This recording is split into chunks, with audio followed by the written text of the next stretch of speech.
Welcome to The Explainer. Every single time tensions flare up in the Middle East, two names are always at the center of the storm: the United States and Iran.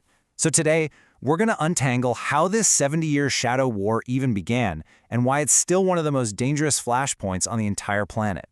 To really get what's happening in the headlines today, you've got to understand the history. And this isn't just one single thing, it's more like a chain reaction.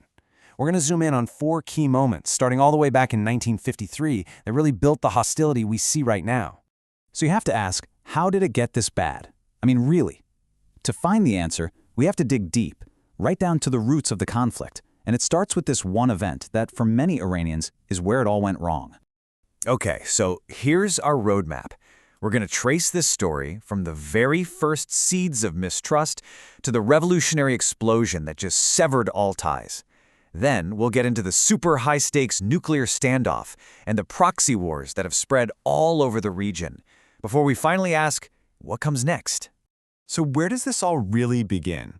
Well, we have to go way back to an event that, honestly, for a lot of people in the West, is kind of like a footnote in a history book. But for Iranians, it's the original sin. This right here, this is the moment that changed absolutely everything. By helping to overthrow a democratically elected leader, the U.S. created this powerful and just enduring story that America could not be trusted. This one act basically poisoned the well for decades to come. Okay, so if 1953 planted those seeds of mistrust, then 1979, well, that was the earthquake that just shattered everything. This was the year the relationship didn't just break, it was frankly obliterated. Yeah, this was the point of no return. The Iranian Revolution completely remade the country, with anti-Americanism as like a core part of its identity. And then the U.S. Embassy hostage crisis turned that idea into a traumatic 444-day standoff. After that, all diplomatic ties, gone. For good. With diplomacy totally off the table, the conflict moved into a new and way more dangerous phase. A single issue popped up that would end up dominating the relationship for decades and raise the stakes from just a regional fight to a potential global crisis: the nuclear question. It all boils down to two completely different stories that just can't both be true. The U.S. and its allies see a country secretly racing to build a nuclear bomb. Iran swears up and down it's only pursuing peaceful nuclear energy. And this fundamental disagreement, over what they're actually trying to do, that's the engine that drives this whole modern conflict. And for a little while, it really looked like there was a diplomatic way out. After years of tension and tough sanctions, world powers and Iran signed this landmark deal in 2015, the JCPOA. The goal was pretty simple: verifiably block Iran's path to a nuclear weapon and, in return, lift the sanctions. But just like that diplomatic off-ramp was slammed shut. In 2018, the United States pulled out all by itself, arguing the deal was just too weak and didn't deal with Iran's other troublemaking in the region. That single decision unraveled years of diplomacy and put the two countries right back on a collision course.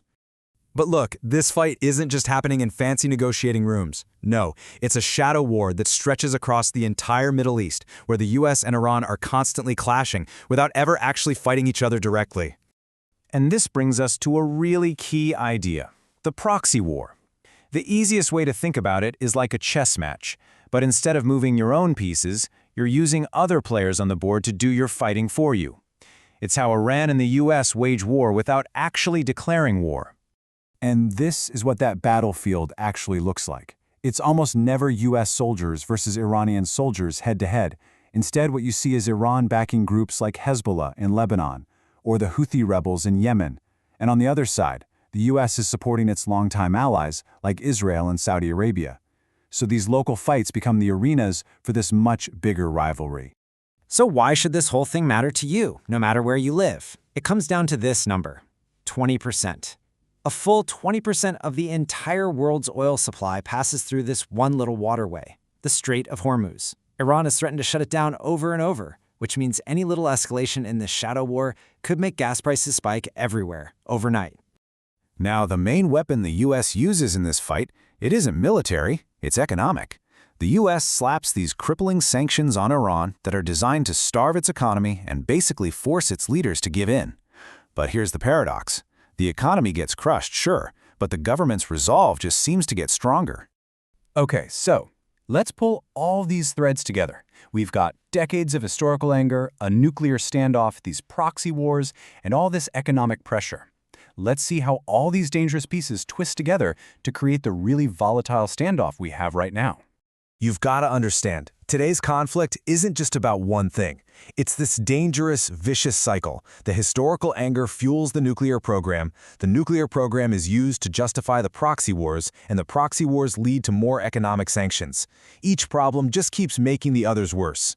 And it's not like they haven't tried talking. They have, many times. But the talks always seem to hit a brick wall. And why? Well, because they just can't agree on the really big issues. What kind of limits Iran will accept on its nuclear program, and how much influence it's allowed to have in the region. Which leaves us right here, with this one central, massive, unanswered question. After 70 years of hostility, with trust pretty much at zero, is there any path back to diplomacy? Or is this long shadow war destined to finally break out into the open? The answer to that is going to shape the future of the Middle East, and probably the world.